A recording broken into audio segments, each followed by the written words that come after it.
Dear Brother Simon, Sister Bobby and Brother Matt. Traditional opening. My confession relates to an event that happened some 60 years ago. Wow. Statute of limitations. And one that I have suffered guilt over in many years since. The incident took place when I was at school, a sixth former, at a single-sex grammar school.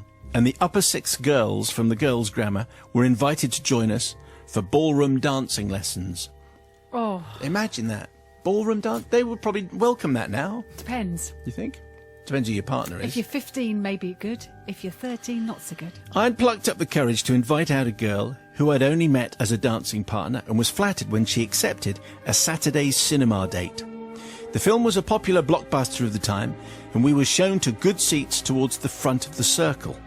We were in good time, and as the lights were still fully up, it was an ideal time to chat and to get to know more about my new lady friend. All was going well until I happened to glance down and suddenly noticed that the zip on my trousers was, unfortunately, open. What made it worse was that the one side of the zip was open upwards, while the other side was open downwards, forming a wide, welcoming smile. That's what my trousers look like. Now, as every man knows, zipping up a fly is a simple flick when standing up. But when sitting down, it's a different matter altogether. The zip has to traverse the ups and downs of the creases, a sort of a switchback.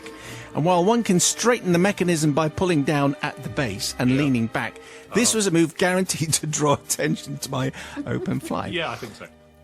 What my new partner would make of this didn't bear thinking about. No. As I tried to hold her attention, eye to eye, my hand on the side away from her was frantically but slowly... What? Trying to press down the upstanding half of the zip. But try as I may, the upstanding half kept springing back up with a persistence of its own. It would, wouldn't it? Yeah. There's a long way to go on this. I don't want to go too soon. It's not a good day for this one. Then movement out of the corner of my eye suddenly drew my attention to a couple moving towards us along the row. The guy was a strongly built man, I guess in his late 20s, while the girl he was leading along the row was in a blue and white cotton dress with the popular full skirt and multiple petticoats. It was all the rage. Salvation was at hand. People were standing up to let them through, and as we stood up, there would be the ideal opportunity to flick up the zip and close the matter. The couple smiled thanks as we stood for them to pass, then with a deft flip in the dark between us, up went the zip. There you go. No, not that.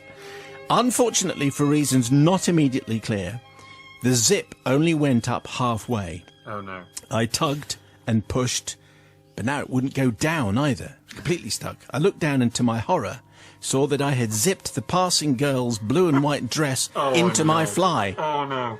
The girl and I were now one. Oh, no. Joined at the zip, if you will. In less than a second, I had been upgraded from a potential flasher to one who zipped women's dresses into his fly. Is that a thing? Let's hope not. And all when standing in full view of an audience of hundreds. Options flashed through my mind at the speed of a drowning man's thoughts. Should I confess? Form a team and suggest we work on the zip together? Not promising. No. Should I be led by the zip to the other girls' seats and try it there? Well, I have to say this chap didn't look a forgiving sort. My mind was brought back to reality by a persistent tugging on my trousers. The couple were trying to work out what was holding them back, whilst my partner looked ready to sit down again. What? What's going on? It's like an episode of Dad's Army. All were unaware of the drama taking place below except me. And that wouldn't be for long. The dress had to go. With the strength that only a drowning man can muster, I lifted part of the dress to relieve the tension and pulled hard on the dress and zip together. The dress came away from the zip and the couple began moving on down the row. I was free. But it was only then, as I looked down, that I could see a longish strip of blue and white cloth hanging down from my zip, pointing what looked like a long bony finger up and into the darker reaches of my trousers. How could I now sit down without drawing further attention to my offence? At that point, the gods must have been with me, for the lights began to go down, ready for the film to begin, and as I took my seat, my new partner was still unaware of what had gone on before. In brighter parts of the subsequent film, the blue and white fabric was plain to see, but fortunately she was focused on the film. For my part, I was hoping for the darker parts, when I could work unseen on stuffing the cloth back into the still open upper part of the zip, without looking as though I was up to something else. When the film ended, and with the title still running, I managed to persuade my partner to leave while the lights were still down. You go first! As we descended into the foyer, I was dreading hearing a shout of, "Stop! You've got my dress!" behind me, but nothing came. In the bright lights of the foyer, I could still see clearly the final parts of untucked cloth, but she didn't look down. I made my excuses for leaving to catch a bus, and we went our separate ways into the night. I never saw the girl of my date again, as I couldn't bring myself to attend the last dancing class, and shortly afterwards we all went our separate ways at the end of school. However, I feel I need to apologise unreservedly to the unsuspecting stranger whose beautiful dress I tore, and also to the guy who may have taken the blame as being a little overeager. Anyway, I must also apologise to my one-night partner, who must have wondered whether it was her or something that she'd said that had brought our evening to a hurried close. I beg forgiveness from you all, whilst assuring you that I have zipped no one into my trousers ever since. I mean, the chances of that happening, as someone goes past, I suppose if the skirts are full, then you just brush past, and if you tie them up, you're zipping at the same moment, then there's a chance this is going to happen. Anyway, James' story from 60 years ago, what do you make of that, Sister Bobby? Well, I think generally any kind of zip orientated stories are never going to end well. You can never really do it discreetly, so you're only going to make the situation worse given the area we are talking about. Yeah. So the best thing you should have, James, is just really simple. You should have just said, I'm going to the toilet. Then he could have been sorted and this wouldn't have happened. So it's really, really easy to... This is the lesson, everyone. If something happens with your zip, I think you should just fess up, because I think it's much less weirder to just go, look, I just need to go and do something and attend to this, rather than do some kind of, I don't know, weird kind of... I don't know what you were doing, because it only just makes it look even weirder and more uncomfortable. And I bet she knew. Weird. The other thing is, I think she knew. She knew the zip was down in the first place, and I think she was just trying to look away. Do you think? Yeah, definitely. I think you'd know. I think she definitely knew, which is a shame. You could have lost, she could have been the girl of your dreams, and you lost her. That would have been a spectacular trouser, wouldn't it? You're wearing the Yes. trouser of the day with a little blue and white stretch fabric there. Oh, it's part of the design. Yes, I'm very happy with my blue and white dress hanging off my fly. Oh, but you are forgiven. Okay, Yes, all right. I think the best confessions we've done have involved zipped flies. I'm reminded of the one a few years back where there's a guy doing a company presentation and was a little too zealous with his fly, and hilarious consequences ensued. So I'm definitely going to forgive. I mean, the fact is, wouldn't it be better if we lived in a society where you could say, I'm sorry, there's clearly a problem with my fly. I am now going to zip it up. Please do not misconstrue what I'm about to do. Well, the fact is, we don't. People would read into that in some kind of way. So I am going to forgive, because what else? I have visions of him having to hop alongside this woman for the rest of the night. So well done for managing to get it out. To try to behave, you two. We never come said on. anything. Don't blame us. Got nothing to do with us. Purveyors of purgatory and verifiers of veniality. New Very and good. different, so positive and already looking good for you, Andrew. Some years ago, I was principal organist and director of music at a magnificent city church, and on the day in question had been in the building all afternoon practicing some Christmas music. Now, for reasons of cost, in such a large building, using the several kilowatts of lighting was discouraged except when necessary. But I well knew my way around the place anyway, so could manage quite adequately with a personal torch. Already we're nicely set up, I think. It had been broad daylight when I'd entered some hours earlier, and had gradually become darker and darker as I played away at the organ, using just the music desk and the pedal-board lights on the console itself, buried amongst the choir stalls and elaborate historic tombs of the great and the good in the chancel at the East End. The church effectively boasted two large, thundering pipe organs, one sited with the choir in the chancel, the other in a projecting gallery above the great west doors. Most significantly, for the purposes of this confession, these were configured so that it was possible to play the West End instrument from its own console on the gallery, or antiphonally from the console at the opposite the East End amongst the choir stalls. I hope that's clear. Yes. No. Crystal. Now, our church had recently received a major grant from a heritage organisation for repair. There aren't that many, but anyway, we're keeping it vague. For repair and restoration work. And it had been a condition of that grant that said historic building be kept open between 8 a.m. And 8 p.m. for visitors to enjoy. With the coming of shorter winter days, this had become a problem in that youths and children were coming in after school to indulge, I have to tell you, in petty acts of mischief and vandalism. And on the night in question, I had just finished practicing, and so switched the organ off at the East End console, meaning that at that moment I was in total darkness myself, concealed among the tombs and the choir stalls. And then I heard the unmistakable echoing creak of the huge West End door lumbering ajar, followed by a burst of youthful whispering, which was totally undiscernible in the vast acoustic, but which I assumed to be a scouting of whether the coast was clear or not. Clearly, they quickly decided that the coast was indeed clear, as I then recognised the familiar echo, that door creaking further open and the swell of considerable footfall, the crescendo of chatter and something clattering to the floor. There was also now the odd torch beam flashing around, and it had become obvious that there was quite a sizable gang of teenage youths about to do their worst in my church.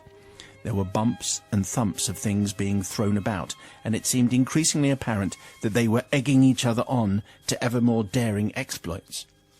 At this point, I stealthily crept in the pitch darkness back to the chancel organ console, where the blower control switches were located beneath the keybed. It was possible to switch both on without raising my head above the bench level, or risk being identified in any torch beams that were by now advancing up the nave. Fortunately, the gang of young vandals were making so much noise of their own, they did not observe the organ mechanisms waking up as I selected full organ, using the appropriate toe piston. Full organ. So first I played...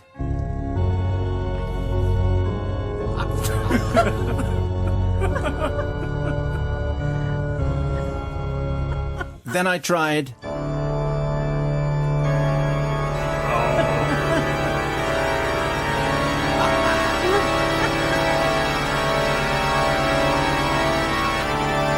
This is going to be loud. And then I carefully eased one end of the bench backwards to create sufficient space so I could then immediately and effectively prostrate myself across the full width of the pedal keyboard. This resulted in absolutely the most discordant, thunderous and unholy racket that the building had ever witnessed. I didn't have an effect of that. Much of it right above the heads of the most invisible gang still vandalising the West End. For those unfamiliar with the technicalities of classical organs, it is the pedal keyboard which controls the deep, thundering bass sounds which one feels rather than hears. For those who may be more familiar, this large instrument had batteries of honking great reeds capable of parting your hair. That's how loud this organ was. Check it out. Screams of abject terror erupted from, it seemed, all across the building at once, these being melded and amplified amid the dying reverberations of the organ to hideous effect. I switched all the blowers back off, returned the bench to its usual position, and quickly exited between the tombs into the adjacent lady chapel, in case anybody were to come out seeking and investigating the source of that ground-shaking, thundering voice of God. Amid the continuing panic, screams, terror and confusion, I had no cause to worry about any clattering that I made, and I then laid low in the vestry, I'll tell his reverence, for sufficient time to ensure that I was again alone in the building. It was only when I finally emerged that the degree of panic became obvious. Several bags and satchels had been abandoned, and there were various personal possessions left behind. Those responsible for the vandalism were duly identified from their abandoned belongings, and the church, let me tell you, never had any problems after that, what with it being haunted by the strange organist. However, I do now seek belated forgiveness, Father Simon, not from the vandals who ultimately got their comeuppance, but from those occupants of the tombs who had allegedly been awakened from their eternal slumber, from the Almighty whose thunder may be nothing like that heard in my building, and from the Church Council who may still, some 30 years later, be seeking to play down persistent rumours that their magnificent building is haunted by a thundering demon. I did observe that the area school's carol service just a couple of weeks later was somewhat less well attended than it had been in previous years, and I'm afraid I did not come clean at the time. This may have been because a couple of those held responsible for the vandalism tried it on with with a counterclaim that they'd been injured, albeit only superficially, on church premises. But they got nowhere, ha ha, says Andrew, the mystery and phantom organist from 30 years ago. Some people will have identified the church, I imagine. But you would have to say this is a fairly delightful comeuppance, really. If you're breaking into a church up to no good and the organist has all those pipes at his disposal, who wouldn't use the thundering tones of full organ? What do you say, Sister Bobby? I love this. Have you ever experienced full organ? Anyway, what a beautifully written confession. I have to say, I love the language in this. I really do. I think it's absolutely gorgeous. And honking great reads will stay with me forever. Yeah. There you go. If you've got the facility to use a honking great reed, use it. Particularly when it's what you've got. I wish we had a camera in here sometimes. Bellows, firing it up. I love it. And Andrew, you're absolutely right. Completely justified. And those souls that may be awakened, I think they'll forgive you as Matt, well. next time you want your hair parted, yes, don't use a brush or a comb. Use a honking great church organ. Full organ. Yes, we've gone full Dick Emery tonight. Yeah. Well done, everyone. There was a point here where it seems like he was lying on top of the organ key. What a sight that would have been. I think obviously we're all going to forgive because of what the kids were in there to do, and also, do you know what, the church always love it when people say that they're haunted, because it means more people are coming in. They all love it. Bit more footfall. Everyone's winning out of this, apart from the kids who left their Hooligans. stuff. And yes, very much the bounders of this story. So I am definitely going to forgive. Dear Father Simon and the Festive Collective, my seasonal confession is one that has weighed heavily on my conscience every Christmas day for nearly 20 years. Although I ask for forgiveness, my confession is such that I feel it won't be forthcoming, but being the time of goodwill to all men, I can only hope. Given the nature of this confession, I feel that it may be prudent to have some anonymity and vagueness, so I shall call myself Bill and tell you that I live in a lovely part of the country. And that's it. There you go. That's how anonymous he wants to be. Yeah. The fateful day of my eternal shame was Christmas Eve, and I'm the father to 3 delightful and excited children, all under the age of 5, who were beyond excitement and expectation for the big day. My beloved wife, Belinda, had a very clear notion of how Christmas should unfold, and it was going to be run with military precision. Letters had been written and posted to Father Christmas. The traditional tree with all its decorations was in position. Taking centre stage in the lounge, the rooms were adorned with tinsel and associated paraphernalia, and Christmas songs were being played 24/7. Christmas Day was nearly upon us, and we were going to meet it head-on and have a wonderful, fun-filled time with all the excitement that goes with it. We were ready and fully prepared. All that was left for me was to go to our local supermarket and make the last, final, festive purchase. The turkey and gammon were being lovingly basted and cooked by Belinda, and we had everything that we needed. Even if there was a nuclear fallout during the festive period, we were self-sufficient for a period of a year or so. The last purchase to make Christmas Day complete were the vegetables to accompany the burgeoning turkey. See, Simon, I wanted to have the veg as fresh as possible, hence why I left it to the last minute on Christmas Eve to purchase it. So with my shopping list firmly grasped in my hand, I drove the short distance to the supermarket with the very simple task of buying the following: a selection of potatoes, carrots, swede, cauliflower, greens, and the oh-so-very important and much-maligned sprouts. That was all I needed, nothing more and nothing less. Things were looking positive as I parked my car in a very quiet car park. I positively skipped into the supermarket, grabbing a basket en route, thinking this was going to be much quicker than I thought. It was at this point that my world stopped and my chin fell to the ground and everything went into slow motion. The humongous and unavoidable sight of rows and rows of empty shelves was clearly, frighteningly visible. There were no vegetables to be seen anywhere, not even enough to sustain a mouse and his family for Christmas. I was horrified, to say the least. My cunning plan of leaving it late to buy the veg fresh was now in tatters. It was too late to go anywhere else. My immediate thought was how disappointed my children would be with only turkey and baked beans for dinner. However, this was quickly replaced by visions of a slightly irate wife, to say the least, and how it would be explained to me at every given opportunity through the next year as how I single-handedly ruined Christmas and undermined all her previous hard work. And it was at this point that a moment of divine intervention occurred. For what I saw, Father Simon, before my very eyes was a venerable and an esteemed old lady who just happened to be pushing her trolley, which for me at that time just happened to contain the Holy Grail. You've got it in one. Her trolley contained all my essential needs of fresh vegetables and in bountiful supply. I suspect that the lady in her wisdom had obviously pre-ordered her veg and had arrived at the supermarket to collect it and was now slowly wandering around the store picking up her final supplies. Well, the primeval need to feed my family unfortunately kicked in, and all rational thought flew out of the window, and I could see that I may not need to start a new life after all. This lady, who I shall now refer to as Betty, may be very clever and forward-thinking, but she wasn't quick. When I was happy that Betty was the furthest point from the tills and that there were no other customers around, I waited for her to look at the shelves for her next item, and when her attention was away from her vegetable-laden trolley, I leapt on it like a predatory tiger and ran with it as fast as I could to the checkout area while she was still checking out the goose fat or something similar. At the tills, I quickly unloaded all the veg and left the remainder of Betty's shopping in the trolley and quickly purchased and bagged all my ill-gotten gains. I managed to grab my bags and run out to the supermarket as quick as my shopping would allow. What can I say, Father Simon, apart from the fact that my family and I had a wonderful Christmas dinner the following day with food-laden plates containing all the seasonal trimmings and plenty of festive vegetables.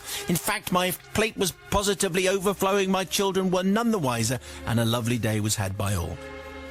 So the part of forgiveness, I'm ashamed to admit that at the time, I was a fine upstanding pillar of the community. In fact, I was an officer of the law. What? I have to say, I was paid to serve and protect the public, especially little old ladies, which makes this story all the worse. Unbelievable. It's a copper at Christmas, everybody.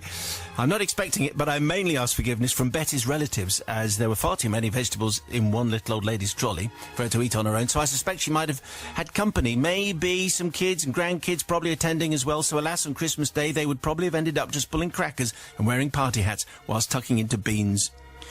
Well, I've carried this remorse ever since. I pass it over to you now, a horrified collective, to cleanse my conscience from a rather plump bill. I suspect, Bill, by the way, there'll be none coming.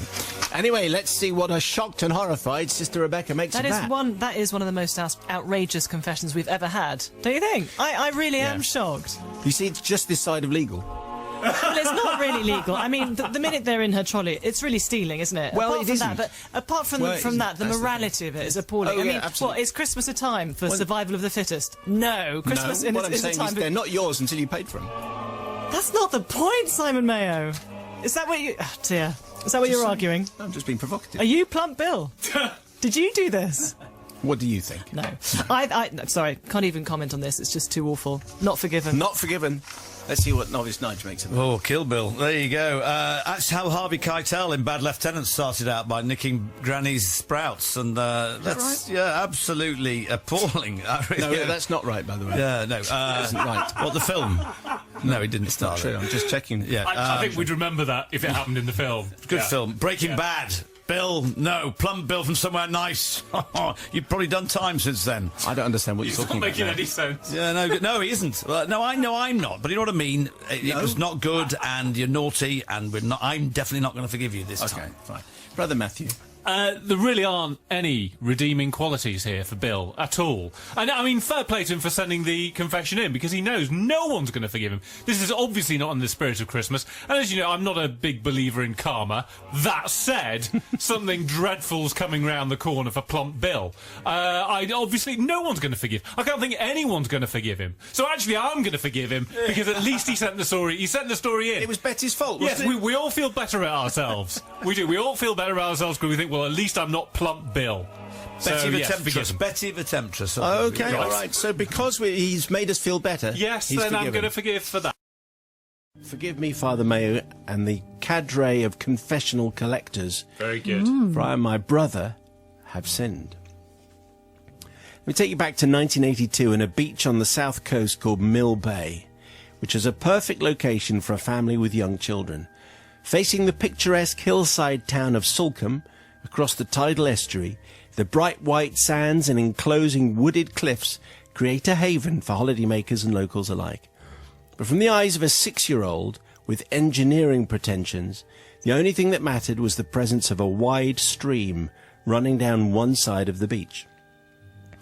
On any sunny day, you'll find at least 3 or 4 small groups of children engaged in the time-honoured tradition of damming the stream, with varying degrees of success.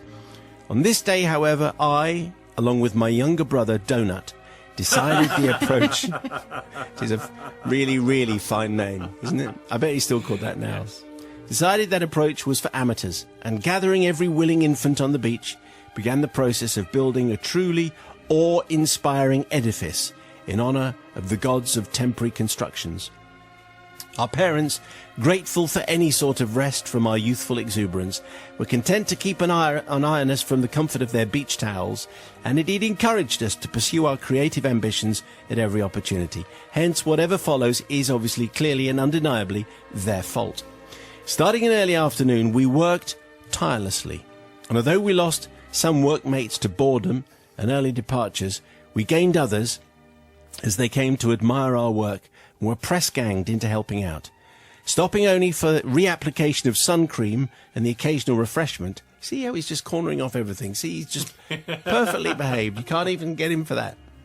When the sun started its downward journey, we appeared to have replicated the Hoover Dam across that shallow stream, though in fact it was closer to about 2 foot tall. While not sounding like much, this stream is between 10 and 15 feet wide, so a not insubstantial lake had built up, stretching back from those towering walls. This was an extraordinary achievement. However, we didn't have too much time to admire our work before parents started to arrive to collect their youngsters for the journey home, who had to be dragged away from the fruits of their labours. As our parents showed all the signs of restlessness, we decided that, as responsible seaside engineers, we should return the area to its formerly pristine condition, and we joyfully kicked a large hole right in the middle of our dam. We watched the waters gush in ever-increasing volume through the growing breach and resolved that we would race it down to the sea. However, speeding down the beach and rounding a large rock, we were shocked by an awful sight. You see, on this blazing day, it appears that our efforts had been spectacularly successful, and the stream bed had completely dried up, presenting ideal spots for a family to lay their towels against a usually wet rock, lean back and soak up the rays with their picnic and their books. I say a family, but in fact, there were 3 families, all of whom were spending their blissful last moments in a warm and dry world. We watched in horror, half fascination, as the small tidal wave reached the rocks and in true cartoon style piled up over and around the families, transforming the idyllic beach experience into a raging maelstrom of water and seaweed. Shrieks were heard from the other end of the beach. Newspapers were torn wetly apart. Sandwiches became inedible, and I distinctly remember a hat and a picnic mat making its way to the sea as the torrent raged inexorably on its way to freedom. Heck, even some of the family members ended up being rolled across the sand until the surprise wore off and angry energy kicked in, and they managed to struggle free from the rushing waters, minus in some cases sunglasses and small radios playing the test match. Our parents, safely ensconced at the top of the beach, were somewhat surprised with the enthusiasm we showed for packing up and scarpering as fast as our tired legs would carry us. We didn't stay around to get mired in the inevitable witch hunt for the transgressors. We made a clean getaway, resolving that the day's activities should not be spoken of for at least a week, lest parental morals kicked in and some sort of punishment spoilt the remaining days of our holiday.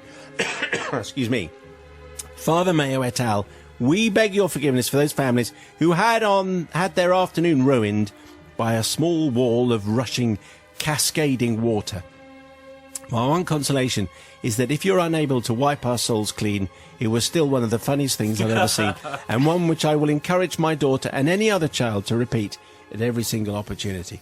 Well, it is a classic beach activity. You dam the stream, then when your parents come to get you, you kick a hole in the stream, and a hole in the wall, and then the stream runs down to the beach. However, in this case, with particularly dramatic and unforeseen consequences, Sister Bobby Pryor. Well, Adam and Brother Donut, who I love, what I can say, what a great picture. Idyllic holiday, beautiful day. I only admire your tenacity in your intentions because, of course, you've got everyone together, you've got everyone working.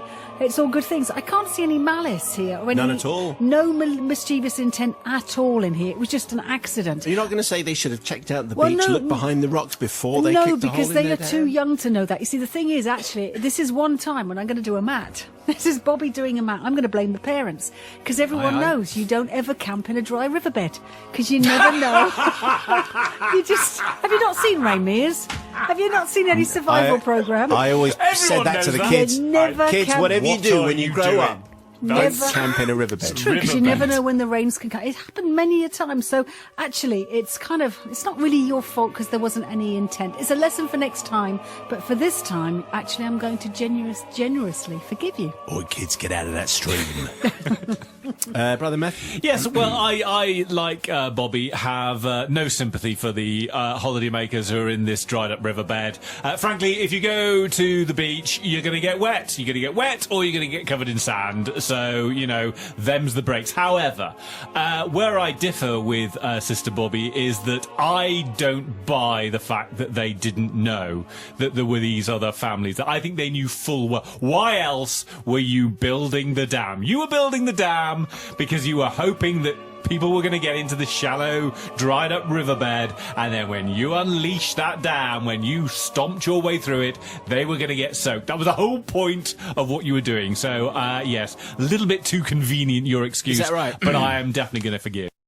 Father Simon, Sister Bobby, Brother Matt, I appeal to your good humanity for mercy and forgiveness for a most heinous act committed against nature, against my son, and the Girl Guide Association. We begin this tale of woe in one of the harshest winters we have ever faced, made harsher in the old village hall where my daughter's brownie meeting was taking place on this fateful Thursday night in January. Expecting only to have to pick up my two daughters, I was surprised to discover a third companion, and that is a baby birch tree. Yes, take me to Birch. See, that's where it was. That's where it came from. As some of you may know, brownies are famous for skills and talents that they learn through working hard and are rewarded with their badges. This particular winter, the brownies had decided to take on the challenge of the gardening badge by purchasing 3 newly planted birch seeds. The seeds were sent home with each brownie 3 at a time in the hopes that they would learn the values of gardening and helping the trees to grow. It was at this point I knew that really it could only end badly. When I say a baby birch tree, you must understand that this specimen resembled a stick more than a tree. Short, pin-thin, about a branch or even a leaf, without a branch, without a leaf to accessorize this 20-centimetre twig. But I was determined. Placing the plant outside of the reach of my ravenous Labrador, I protected and nurtured the plant with the help of my 2 daughters, 8 and 10 respectively, and my 6-year-old son. The birch was watered every day and given more sunlight than it could ever have hoped for, and I'm sure it would have thrived if not for the terrible tragedy that struck us within those 7 days. February arrived and a flurry of snow, beautiful and angelic enough for the schools in the surrounding area to liberate their students for the day, crying, "Go, be free, enjoy the winter weather in the short time that you can," like no school ever said ever. The 3 children and I followed these demands and enjoyed a snow day at home. Between the gallons of hot chocolate they were consuming and after the last episode of Looney Tunes that morning, my children decided to make the most of the weather and build a snowman to commemorate this day.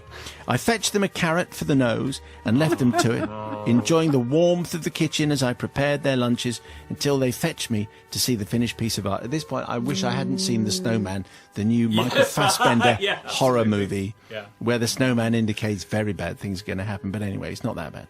And what an art piece this was. A pebble-engraved face with a beautiful carrot nose, stone buttons lined up perfectly on the belly, and 2 arms outstretched for a hug. I spent time admiring the work before I discovered a sight even that filled me full of dread. The birch was missing from its pot. Within an instant, my son admitted that given the plant resembling a stick more than a tree, he instinctively, believing it was a twig, stole it for an arm on the snowman. I, the calm, comforting, diplomatic presence that I am, completely lost the plot. After what one might class as a rampage against my 3 children, I was forced to squash the idea of placing what was left of the tree back into the pot and hope nobody would notice. Instead, I was straight on the phone to my husband, explaining the situation, and we trawled for hours upon hours around the local plant nurseries to find a suitable replacement so we could return to Brownies with our heads held high and with our secret well kept. Eventually, we found it, the magnificent beauty that we could return that Thursday as our birch, at least 1 metre high, maybe nearly 2. What? Covered in branches, covered in leaves, as though plucked from the Garden of Eden itself, and within our price range. All of that. By this point, my children and I had all recovered from the standoff of that afternoon, and my son was back watching Looney Tunes as soon as we got home. He didn't care. That Thursday, my daughters stood tall as we entered the room in triumph, presenting to the school our new baby birch, adopted if you will, and our smiles said one thing. They said, "Look at what we have done with our tree. Aren't we good and faithful stewards of this bountiful earth? If only all of you could have been as green-fingered and fertile as us." Yeah. Losers. I've added the losers. Well, it's fair to say it didn't go down exactly as I'd hoped. We were met with frowns from the leaders and tears from the other brownies who had taken home trees and returned with skinny little sticks that they had left with. Sad, I know. In trying to merely make ourselves look competent, we had hopelessly overshot and shown up everybody else, prompting suspicion, scorn, jealousy and hatred in equal measure, all for the sake of a little stick. I therefore need the forgiveness, Father Simon, from my son, who I may have scared slightly in the heat of the moment, the Girl Guide Association, whom we cheated out of a badge, the other brownies who were made to feel inferior as their birches hadn't seemingly grown as much, like 6 times the size, and to every plant that has ever crossed the threshold of my house. This is a classic parenting thing where you try and compensate for things that have naturally gone wrong, that your kids have come up with, by buying something just to impress. Because who could face the humiliation of a tiny birch? Sister Bobby, what do you make of all that then? Well, the thing is, if you were replacing like with like, it would have been fine, obviously, to kind of fix the situation. I understand that, but you didn't. You did basically just show off. And I know that wasn't your intention. Birch. That wasn't your intention. It wasn't necessary. Why didn't even you just cut it down a bit and go, okay, well, ours is slightly thicker, but it's still only kind of, 6 inches big. So I think on this case, I cannot forgive Normally, Mrs. Doubtflower. Normally these confessions are about goldfish, or in some extreme cases, cats, where, bad things have happened, and so while the owners have been away, so they tried to replace. I don't think we've had a birch that's needed to be replaced, but it doesn't sound as though the new birch resembled the old birch in any way, shape or form. What do you make of that, Nigel? Apologies if I sound stupid, but just it's wondering... never troubled you before. No. Thank you for that. Walk straight into that one. But I wonder, how long was the period between they used the twig initially before they actually realised that they'd taken one of the sacred twigs? I think it's the holidays. Okay, yeah, so they had to... they couldn't have used it again. Yeah, but I think the son nailed it when he said he didn't care. He didn't care, and the girls weren't even allowed to care one way or the other. They cheated. Mrs. Doubtflower, you cheated big time. You ain't forgiven on this occasion. It's not looking very good for Mrs. Doubtflower, but let's check in with Matthew. What I would say is what this confession has over the Michael Fassbender movie, The Snowman, is at least the plot here made sense. Oh, yes. Because, that one, all over the shop. Yes, the brownies were complicit in this, weren't they? They went along with it. Oh, yes, look at the birch. Even though they knew that this other tree had been used, the branch had been used for the snowman, and they'd gone in with badge of cheating there for the Is there for a the cheating brownies. badge? I'm sure there's a badge for A cheating. birch of the poison mind. Yes, now. very good. So yes, I am not going to forgive. Dear Simon, and those that have the power to grant a clear conscience to those that have deviated slightly from a path of goodness. That's us.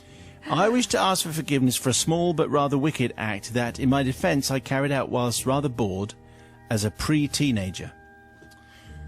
I was with my mother one hot, sunny afternoon during some school holidays down Preston Way. And being too young to be left at home, I'd been dragged around the shops. We'd queued to buy groceries. I'd waited for a long time in the opticians, and there'd be dry cleaning to collect as well.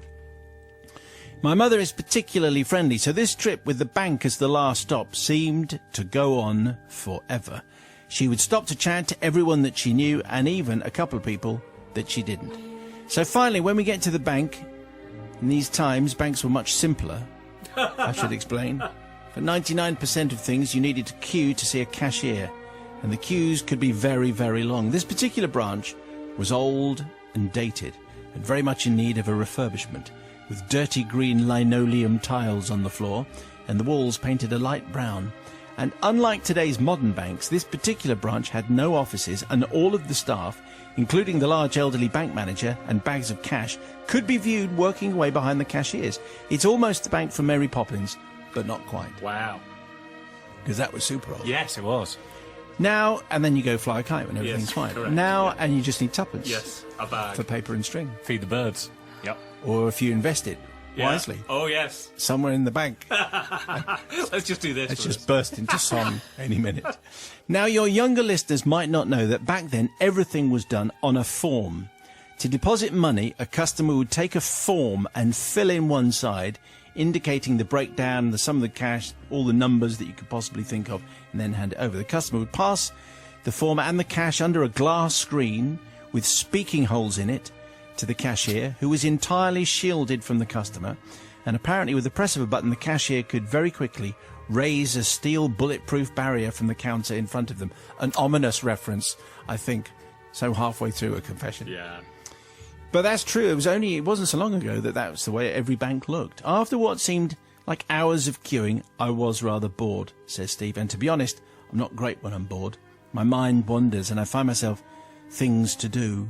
And on this particular occasion, I started writing on the back of one of the forms. But after about 30 seconds, I was interrupted when Mum called me over to the window, and I hurriedly put the form back amongst the other blank ones and forgot all about it.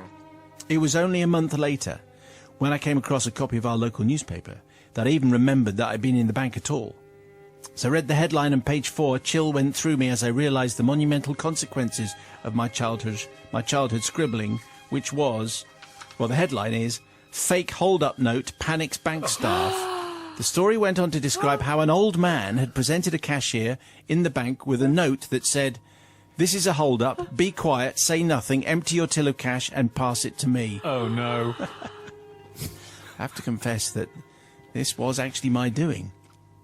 But I was bored. But in my head, I imagined that, it'd be a laugh, really, and the customer and the cashier would have when they discovered the scribbled writing, and no one would really take it seriously. And it turned out in real life that the female cashier had tried to query it, but because the man was hard of hearing, he couldn't quite understand what she was saying. The cashier ended up by pressing the panic button. The alarm started ringing, the steel shutters went up, and the police arrived within 60 seconds.